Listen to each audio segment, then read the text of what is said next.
Bismillahirrahmanirrahim. Bismillahirrahmanirrahim. Assalamualaikum warahmatullahi wabarakatuh.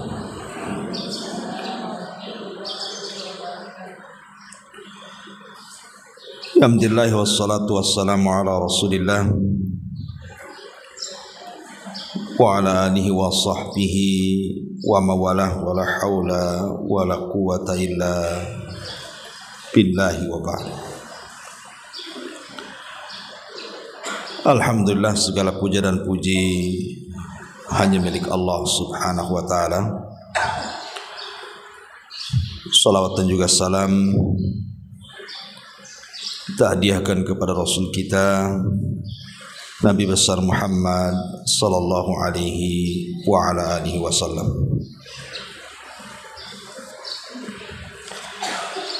Kita lanjutkan kajian kita, masih membahas dari tafsir juz amma, dan kita masuk pada surah Abasa wa Tawalla.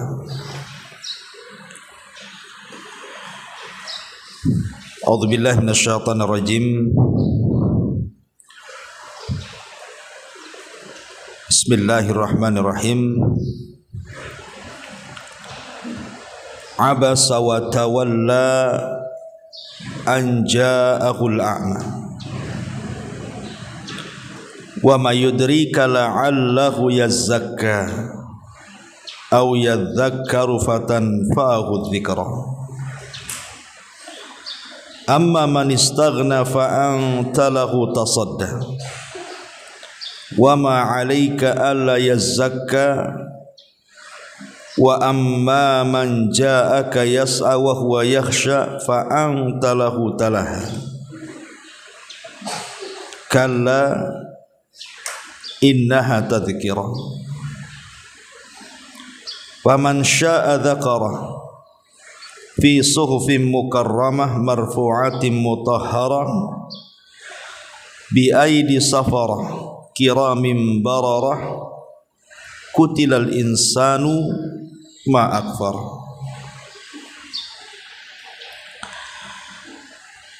Abasa wa tawalla, dia maksudnya Nabi sallallahu alaihi wasallam tiba-tiba berwajah masam kemudian berpaling karena seorang buta yang telah datang kepadanya. Dan tahukah engkau, barangkali dia ingin mensucikan dirinya, atau dia ingin mendapatkan pengajaran yang memberi manfaat bagi hidupnya. Adapun orang-orang yang merasa dirinya serba kecukupan, maka engkau memberi perhatian lebih kepada mereka, padahal tidak ada celah atasmu kalau mereka tidak beriman.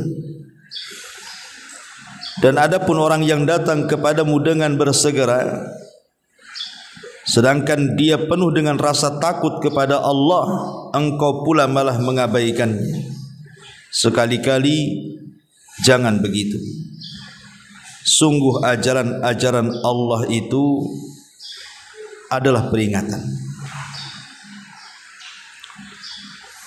Maka barang siapa menghendaki, tentulah dia akan memperhatikannya di dalam kitab-kitab yang dimuliakan di sisi Allah, yang ditinggikan dan disucikan di tangan utusan-utusan Allah, para malaikat yang mulia lagi berbakti. Celakalah manusia, alangkah kufurnya dia. Baik. Surah Abasa ini asbab nuzulnya adalah kepada seorang sahabat Nabi sallallahu alaihi wasallam yang mulia, Abdullah ibnu Ummi Maktum. Abdullah ibnu Ummi Maktum. Abdullah ibn Ummi Maktum ini Sebelum kita masuk kepada asbab nuzulnya, sedikit kita bercerita tentang beliau. Nasab beliau adalah Abdullah ibn Qais ibni Zaidah ibn al-Asam ibni Rawahat ibni Hajar ibni Abi Ma'ils ibni Amir ibn Lu'ay.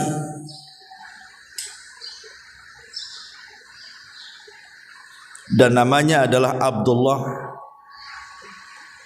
Ada juga yang mengatakan namanya Amr.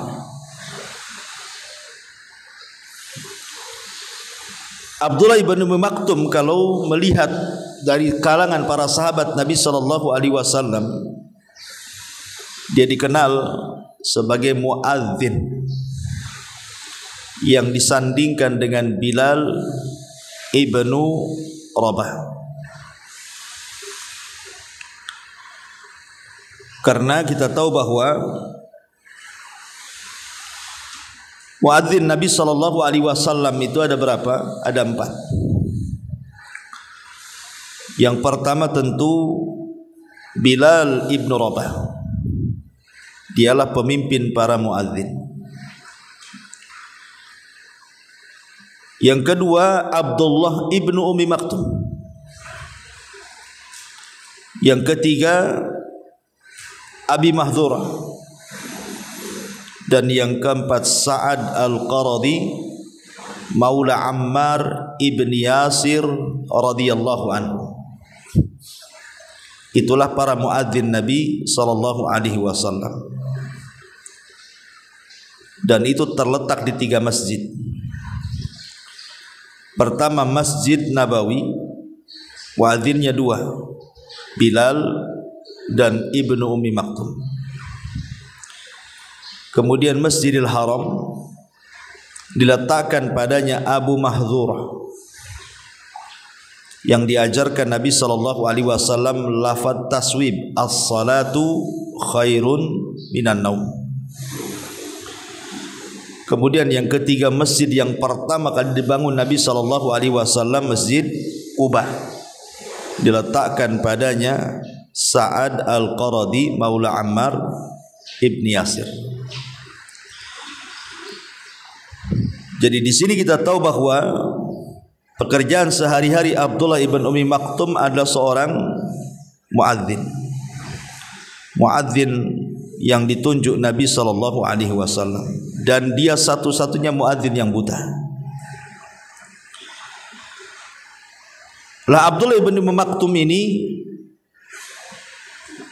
oleh Nabi SAW selalu dipercaya untuk menggantikan beliau memimpin kota Madinah. Kalau Nabi SAW safar untuk melakukan peperangan, maka Ibnu Umi Maktum ini selalu disuruh Nabi SAW untuk memposisikan sebagai pengganti dia memimpin kota Madinah. Bahkan ulama sejarah menyebut sampai 13 kali dia disuruh untuk memimpin kota Madinah sepeninggal Nabi SAW safar dalam rangka perang. Seperti ketika Nabi SAW perang Badar, maka Nabi SAW menyuruh Ibnu Umi Maktum untuk menggantikan posisi dia di kota Madinah. Kemudian juga ketika terjadi perang Tabuk, maka Nabi SAW memposisikan dia sebagai pemimpin kota Madinah. Begitu juga dalam perang-perang yang lainnya. Dan Ibnu Ishaq menyebutkan bahwa Abdullah ibn Umi Maktum ini termasuk yang awal-awal hijrah bersama Mus'ab ibn Umar. Dan keduanya maksudnya Ibnu Umi Maktum dan juga Mus'ab ibn Umar adalah orang yang pertama kali dari kalangan Ansar maksudnya yang mengajarkan Al-Quran di kota Madinah. Karena Ibnu Umi Maktum diberikan kepakaran Al-Quran. Ma'asyiral muslimat yang dimuliakan Allah Subhanahu wa taala. Adapun terkait dengan ayat ini, abasa wa tawallai, adalah terkait tentang keislamannya. Jadi ketika Hidayah menyapa Ibnu Ummi Maktum dan ingin segera masuk ke dalam Islam, maka dia mencari-cari Nabi sallallahu alaihi wasallam. Lah kebetulan Nabi sallallahu alaihi wasallam ketika itu kedatangan para pembesar Quraisy. Dan Rasul senang dengan para pembesar itu. Kenapa? Karena kalau seandainya para pembesar itu masuk Islam, secara otomatis maka orang-orang yang akan di bawahnya ikut masuk Islam. Seperti yang terjadi kepada siapa? Sa'ad ibn Mu'adz. Ketika Sa'ad ibn Mu'adz masuk Islam di tangan Mus'ab bin Umair, maka satu kabilah Aus masuk Islam. Karena namanya kabilah ngikutin pemimpinnya saja. Pemimpinnya masuk Islam, semua ikut masuk Islam. Bahkan Nabi SAW mengatakan, kalau seandainya 10 pemimpin Yahudi Madinah masuk Islam, maka dipastikan semua Yahudi satu dunia masuk Islam. Makanya Nabi SAW punya perhatian lebih ketika datang para pembesar Quraisy itu, dan punya harapan kalau seandainya mereka masuk Islam, tentu akan membawa kemaslahatan bagi orang-orang yang ada di bawahnya. Itu harapan Nabi. Jadi ketika asik Nabi SAW mendakwai mereka, tiba-tiba Abdullah ibn Ummi Maktum datang pula. Sementara Rasul sedang sibuk mendakwahi para pembesar itu. Seolah-olah kedatangan Ibnu Ummi Maktum itu memecah konsentrasi Nabi, sehingga Nabi SAW ada perasaan tidak suka. Makanya Nabi SAW langsung bermuka masam, kemudian memalingkan badannya. Jadi bermuka masam wajahnya, watawalla, dan memalingkan badannya. Sebenarnya Nabi SAW sekalipun bermuka masam kepada Ibnu Ummi Maktum kan tidak ada masalah, karena Rasul tidak mengeluarkan kata-kata yang menyakiti orang, hanya bermuka masam saja, kan begitu. Terlebih tidak mempengaruhi Ibnu Ummi Maktum karena dia buta. Kan dia tidak melihat Rasul bermuka masam. Gimana cara melihat wong dia buta? Artinya bermuka masamnya Rasul kepada Ibnu Ummi Maktum itu sebenarnya tidak pengaruh kepada Ibnu Maktum. Pertama karena tidak bisa melihat, dan tidak ada pengaruh sama sekali bagi dirinya, tidak tersinggung, tidak apa, karena memang tidak bisa melihat. Kemudian ada alasan penting daripada itu, dia sedang menghadapi para pembesar Quraisy, kan begitu. Tetapi Allah Subhanahu wa taala berbeda. Hal yang seperti disalahkan oleh Allah Subhanahu wa taala. Tetapi walaupun demikian, peristiwa bermuka masamnya Nabi SAW ini hanya terjadi sekali ini saja. Karena disebutkan di dalam Syama'il Muhammadiyah ketika menjelaskan tentang kalamnya Nabi SAW, ucapannya Nabi SAW dalam sebuah hadis, walaupun sebagian para ulama melemahkan hadis tersebut. Ketika Hasan ibn Ali bertanya kepada Hindun ibn Abi Halah tentang sifat Nabi SAW,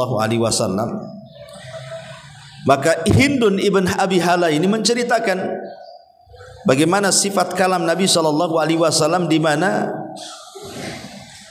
ujung daripada tertawa Nabi SAW adalah at-tabassum. Rasul itu terbiasa senyum. Rasul itu terbiasa senyum. Bahkan itulah sifat utama Nabi SAW. Nabi SAW itu, kata Anas bin Malik, selalu tersenyum dan menganjurkan tersenyum kepada orang lain, dan mengatakan tabassumuka li akhika sadaqah. Lemparan senyummu kepada saudaramu itu adalah sedekah. Tetapi untuk kali ini, Untuk kali ini Nabi SAW tidak tersenyum dan bermuka masam. Artinya bahwa dari seluruh kehidupan Nabi SAW itu, beliau lebih banyak tersenyum dibandingkan bermuka masam. Karena bermuka masam beliau itu hanya satu kali saja dalam peristiwa Ibnu Maktum kan. Dan ini mukjizat Nabi SAW, mukjizat akhlak Nabi. Beliau tidak pernah bermuka masam kecuali satu kali. Kalau kita kan berkali-kali itu bermuka masam itu. Senyumnya sedikit, masamnya yang banyak kan itu. Tapi Nabi SAW itu justru terbalik gitu ya. Hidupnya penuh dengan senyum, muka masamnya satu kali saja. Itu pun karena ada alasan. Pertama, karena Ibnu Maktum orang buta, sekalipun bermuka masam tidak pengaruh dan dia tidak melihat. Yang kedua, karena ada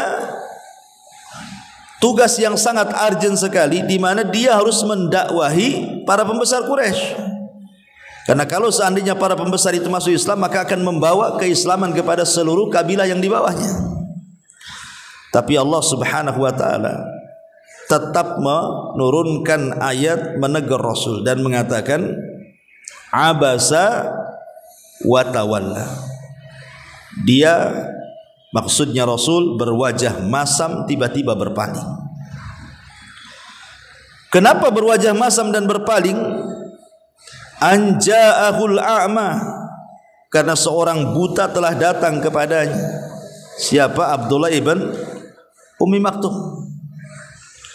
Wa mayudrika la'allahu yazakka, dan tahukah engkau wahai Muhammad, barangkali dia ingin mensucikan dirinya dari dosa. Au yadzakkaru fatanfa'ahu dzikra, atau dia ingin mendapatkan pengajaran dan mengambil manfaat darinya.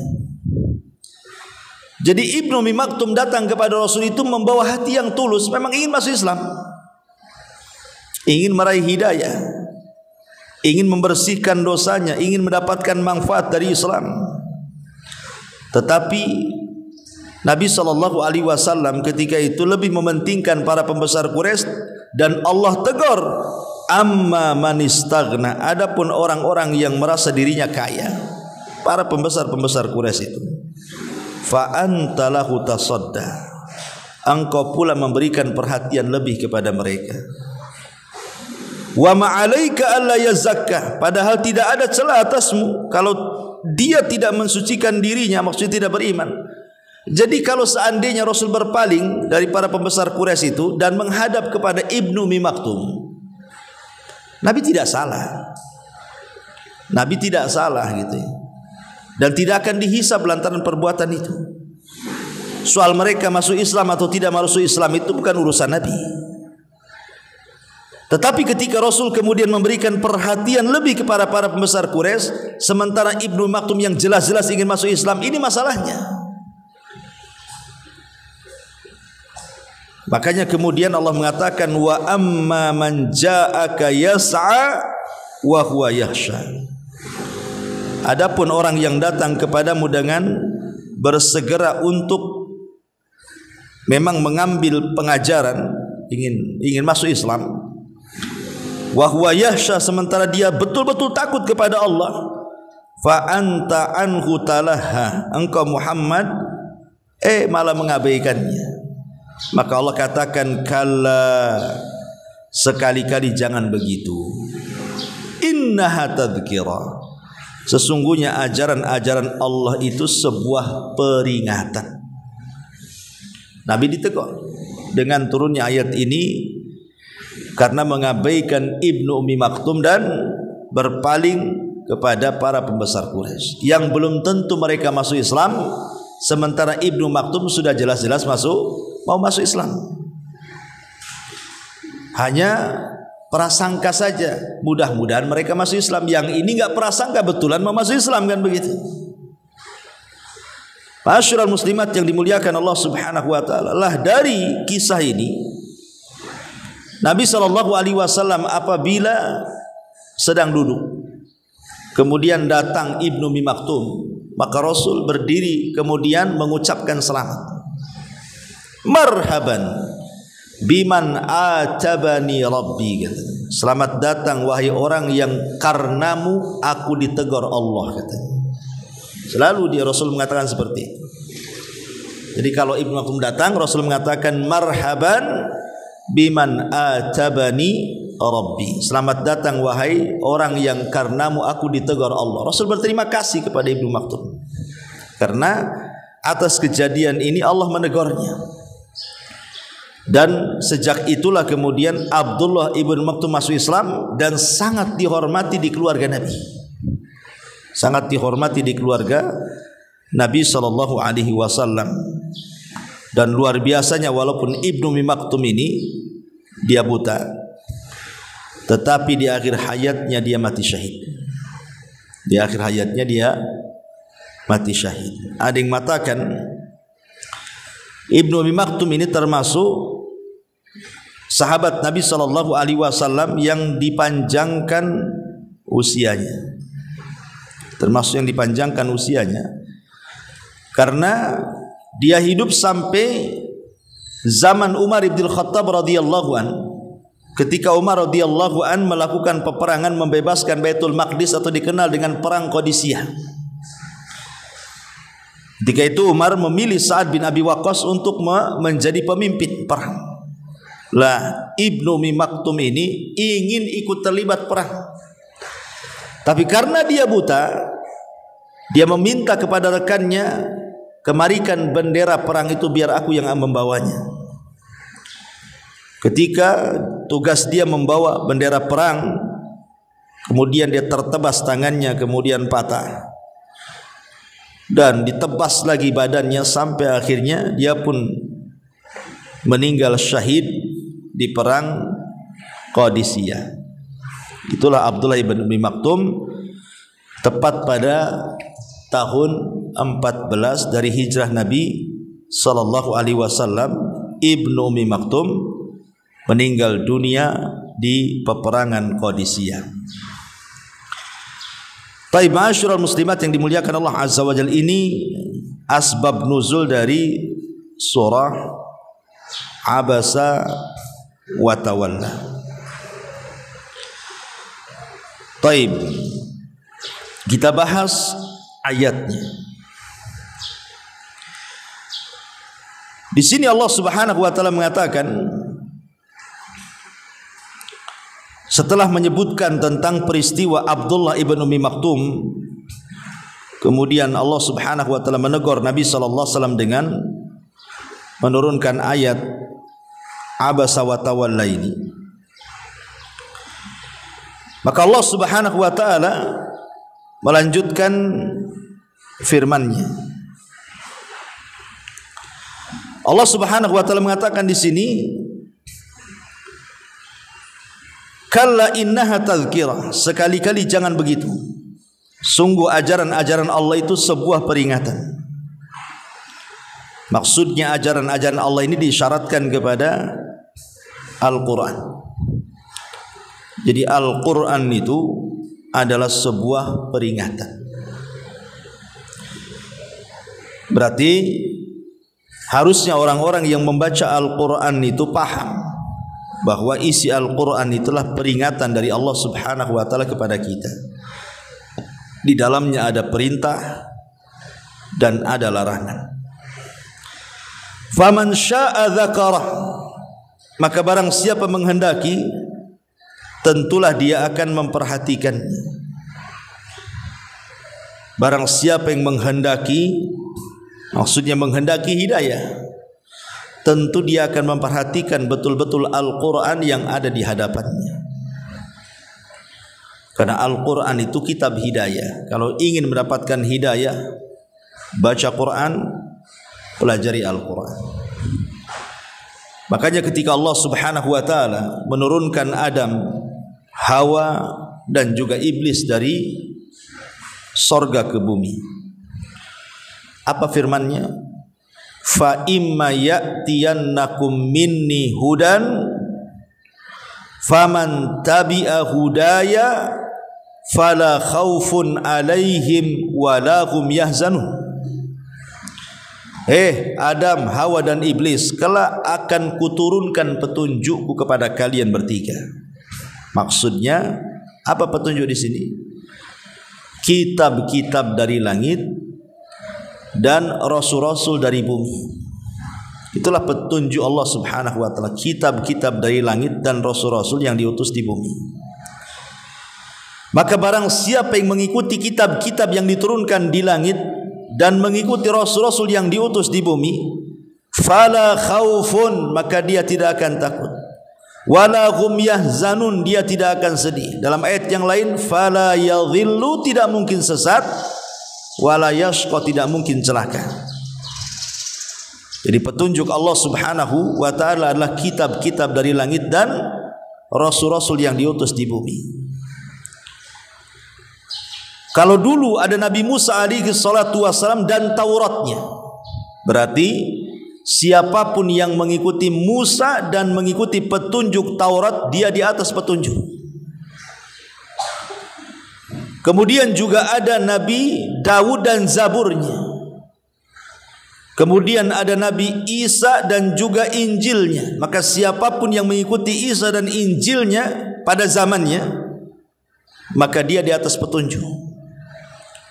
Maka setelah berlalunya Isa, diutuslah Rasul kita Muhammad sallallahu alaihi wasallam dan diturunkan Al-Quran. Maka siapapun yang mengikuti Nabi dan mengikuti petunjuk Al-Quran, maka dia di atas petunjuk. Faman syaa dzakara, maka barang siapa menghendaki tentu dia akan memperhatikannya. Barang siapa yang menghendaki petunjuk tersebut tentu dia akan memperhatikan betul-betul Quran. Fi suhufim mukarramah, di dalam kitab-kitab yang dimuliakan di sisi Allah Subhanahu wa taala. Maksudnya Al-Quran itu terdapat di dalam Lauhil Mahfuz, marfu'atin mutahharah, yang ditinggikan dan disucikan, bi aidi safara, di tangan para malaikat, kiramim bararah, yang kiram. Kiram itu artinya yang berakhlak, baik bentuk ataupun akhlak. Bararah artinya baiknya hati, baik perbuatan ataupun ucapan. Lah di sini setelah Allah Subhanahu wa taala menjelaskan tentang Al-Qur'an, kemudian sifat-sifat para malaikat. Dari sifat para malaikat di sini berarti malaikat itu memiliki dua sifat, kiram dan bararah. Maka harusnya seorang penghafal Quran ataupun orang yang gemar dengan Al-Quran, hendaklah dia tersifati dengan dua sifat ini, kiram dan bararah. Apa kiram? Kiram itu artinya memiliki kemuliaan. Mulia itu artinya indah akhlaknya dan indah bersih tubuhnya. Jadi badannya dijaga, tidak kotor gitu ya, dan akhlaknya juga sama dijaga sehingga memiliki akhlak yang mulia. Kalau bararah itu artinya hatinya, hati dan perbuatannya berusaha dijaga, itu disebut bararah. Maka orang yang gemar membaca Quran harus berusaha untuk mensifati dengan kiram dan bararah.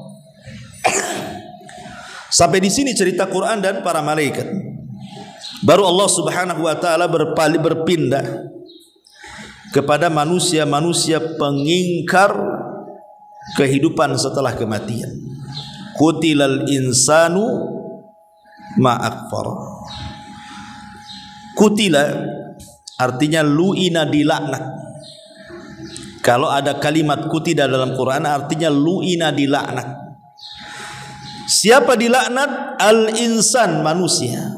Dan laknat itu artinya dijauhkan daripada rahmat dan didekatkan dengan azab. Itu disebut rahmat, laknat. Siapa manusia-manusia yang dilaknat itu adalah manusia-manusia yang sangat kafir.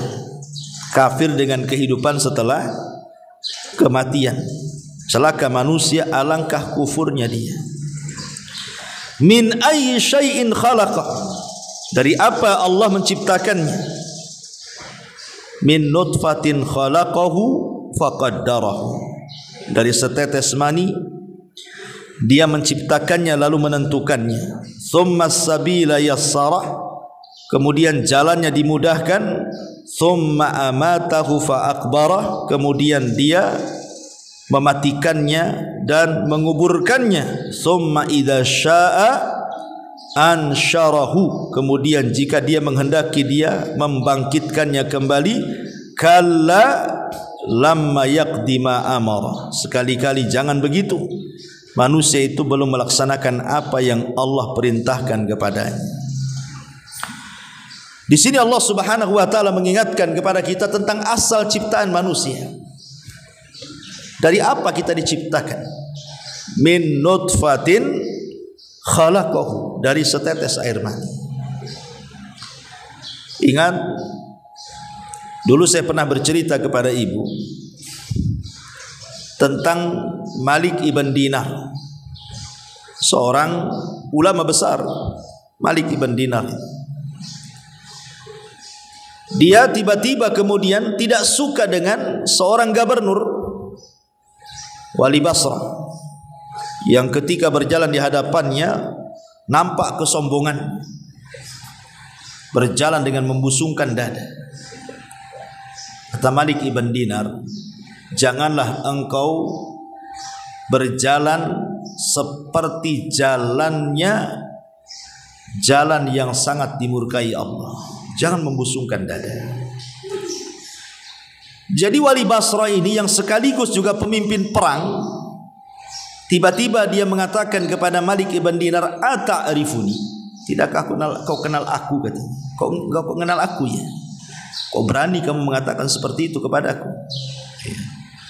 Maka kata Malik ibn Dinar, bal a'rifuka haqqal ma'rifah. Oh, aku sangat kenal siapa kamu. Aku sangat kenal siapa kamu. Bukankah kamu adalah manusia yang keluar dari dua lubang najis? Maksudnya dua lubang najis itu, pertama dari laki-laki saat meneteskan sperma, kemudian yang kedua dari perempuan saat dilahirkan. Makanya dia mengatakan, bukankah engkau yang keluar dari dua lubang najis, dan sekarang di perutmu juga engkau membawa najis, kotoran, dan kalau engkau mati dan tidak dikuburkan, engkau akan jadi bangkai yang manusia tidak suka dan engkau akan menjijikan. Itulah kamu, katanya. Kamu itu orang yang keluar dari dua lubang najis, dan dalam perutmu juga terdapat najis, dan kalau kau mati dan dikuburkan, engkau ini hanya bangkai begitu saja. Tidak mungkin orang mendekati kamu karena jijik. Baru terdiam orang ini dan mengatakan, oh betul juga, katanya. Dari situ kemudian dia pun memperbaiki cara jalannya. Dari sini menunjukkan bahwa kalau kita tahu asal ciptaan kita itu, tidak mungkin manusia itu sombong, itu maksudnya. Tidak mungkin manusia itu sombong. Apalah manusia itu? Semua manusia keluar dari lubang najis, bahkan dari dua lubang najis lagi. Kemudian sehari-harinya dalam perutnya kemana-mana membawa najis, kan? Isi perut kita itu najis semuanya. Sebab kalau kita buang hajat najis, kita kencing najis juga kencing itu. Dan kalau seandainya Allah wafatkan kita, kemudian Allah biarkan kita gitu saja di jalan, siapa yang bisa mendekati? Bahkan orang yang paling dekat dalam kehidupan kita, istri kita, suami kita, anak kita, saudara kita, kalau kita sudah jadi bangkai terbujur kaku dan sudah berhari-hari bau busuk, siapa yang dekat dengan kita? Nggak ada. Lalu apa yang disombongkan, begitu maksudnya? Kalau semua manusia tercipta dari min nutfatin khalaqahu, dari status mani saja kalian sombong. Faqaddarahu, kemudian setelah Allah Subhanahu wa taala menciptakan dari setetes mani, faqaddarahu, lalu dia menentukan takdirnya. Ketika dia di perut ibunya selama 4 bulan, artinya sudah ditiupkan ruh. Sebagaimana hadis yang ma'ruf tentang pengumpulan manusia di perut ibunya kan, 40 hari segumpal mani, kemudian 40 hari berikutnya segumpal darah, 40 hari berikutnya segumpal daging, artinya membentuk manusia. Lah setelah 4 bulan atau 340 hari, kalau digenapkan menjadi 4 bulan kan itu, maka malaikat yang meniupkan ruh akan meniupkan ruh, kemudian mencatat takdir dia. Berapa rizkinya, berapa ajalnya, berapa bahagianya, celakanya, akhir hidupnya, su'ul khotimahkah, kemudian husnul khotimahkah, semua dicatat. Ya, itulah maknanya faqaddara. Maka ketika kemudian semua sudah dicatat dan manusia yakin bahwa kehidupan dia sudah dicatat dalam takdirnya, maka takdir inilah yang menenangkan hati manusia saat mereka hidup di dunia. Karena takdir ini, kalau orang sudah yakin dengan takdir, Bu, minimalnya kalaupun datang sebuah kenikmatan tidak terlalu bahagia, ataupun minimalnya saat datang musibah tidak terlalu sedih, karena dua-duanya sudah ditakdirkan. Apa yang ditangiskan sudah ditulis, apa yang dibahagiakan dari nikmat itu sudah dicatat. Ya. Summa sabila yassara, kemudian jalannya dimudahkan.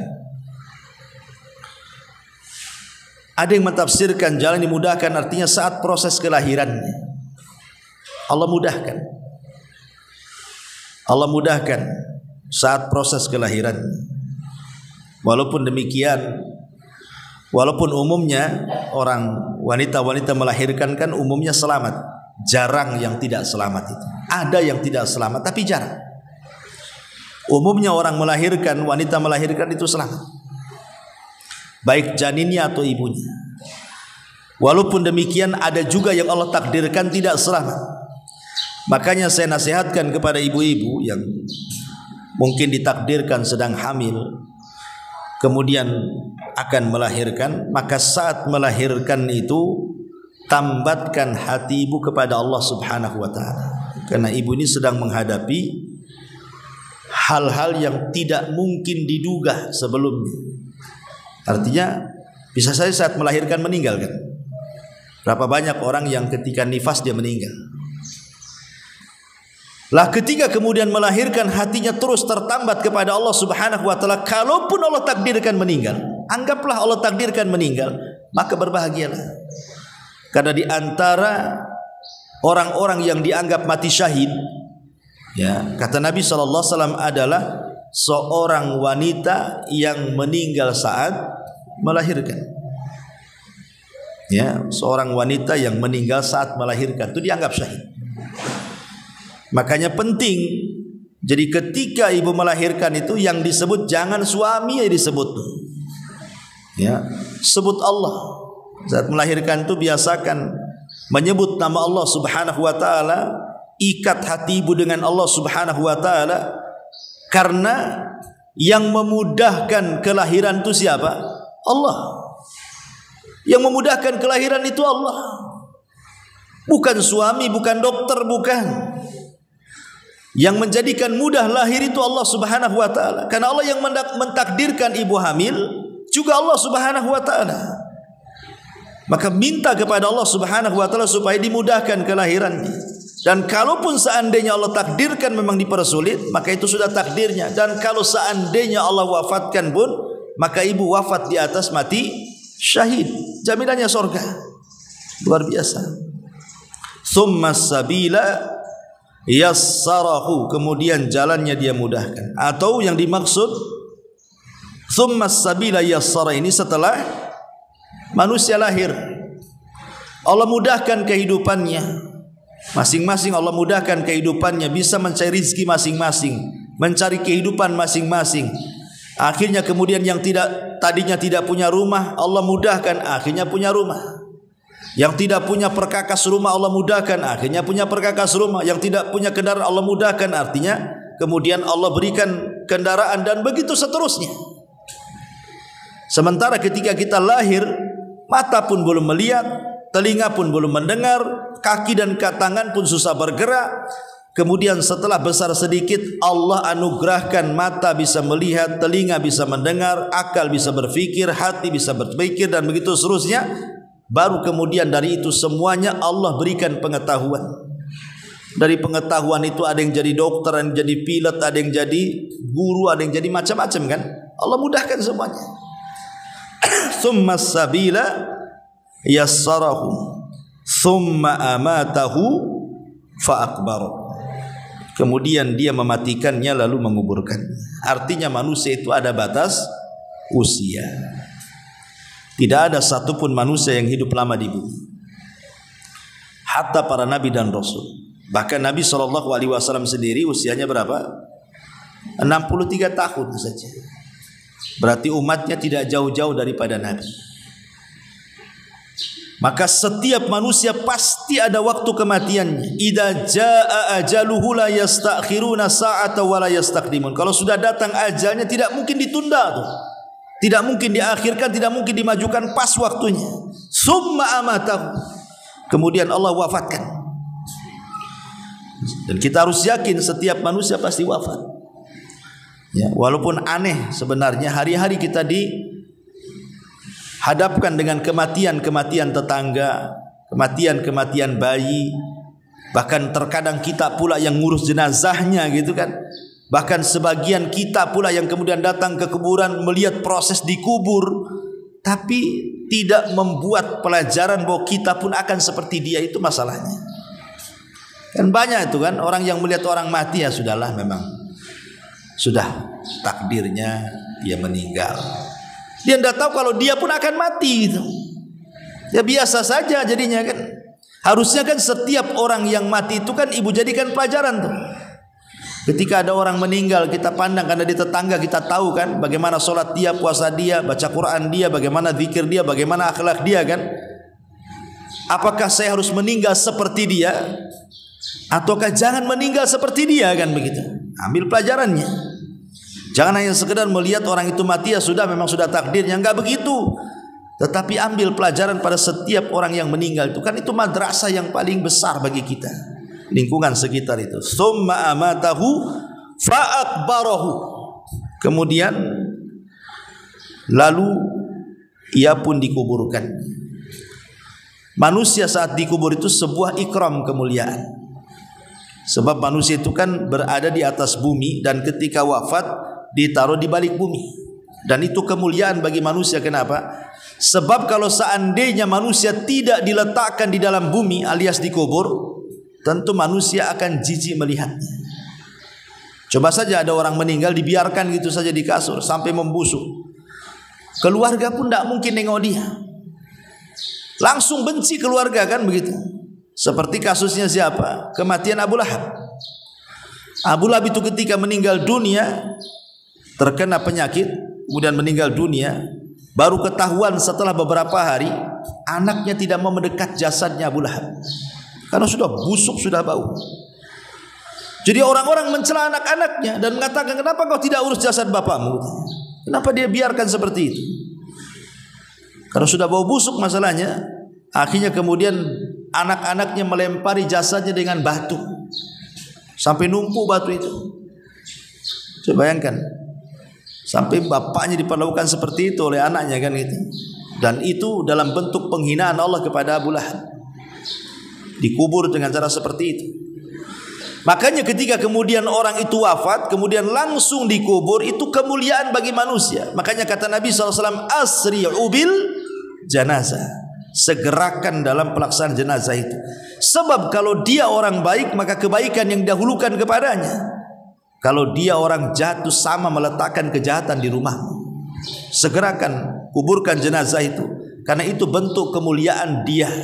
Alhamdulillah kita ini seorang muslim.